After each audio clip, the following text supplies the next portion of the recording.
കൂട്ടായ്മയ്ക്ക് വരാൻ പറ്റുന്ന സന്തോഷമില്ല, താല്പര്യമില്ല. വിളിച്ചാൽ തന്നെ എന്തെങ്കിലും ന്യായം പറഞ്ഞ് മാറിക്കളയും.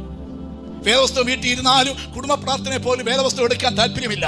കുടുംബ പ്രാർത്ഥന ഭാര്യയോട് മക്കളോടോ ഭർത്താവിനോട് മക്കളോടോ ചേർന്നിരിക്കാൻ താല്പര്യമില്ല. പാസ്റ്റർ വന്നാൽ പാസ്റ്ററെ ഫേസ് ചെയ്യാൻ താല്പര്യമില്ല. കുട്ടുവിശ്വാസിയെ ഫേസ് ചെയ്യാൻ താല്പര്യമില്ല. മടുത്തുപോയി.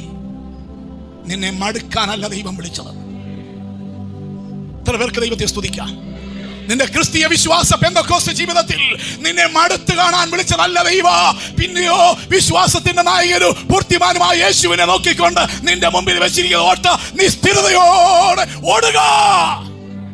ഓടി തികയ്ക്കണം, ജീവിച്ച് തികയ്ക്കണം, വേല ചെയ്ത് ശുശ്രൂഷ ചെയ്ത് തന്നെ തികയ്ക്കണം. നീ മടുക്കരുത്. ആരെയും കണ്ട്, ഒന്നിനെയും കണ്ട്, ഒന്നും കേട്ട്, ആരുടെയെങ്കിലും കേട്ട്, ആരുടെയെങ്കിലും മുഖഭാവം കണ്ട്, പെരുമാറ്റം കണ്ട്, പ്രവൃത്തി കണ്ട്, ഏതെങ്കിലും പദങ്ങളോ വാക്കുകളോ കേട്ട് നീ മടുക്കരുത്.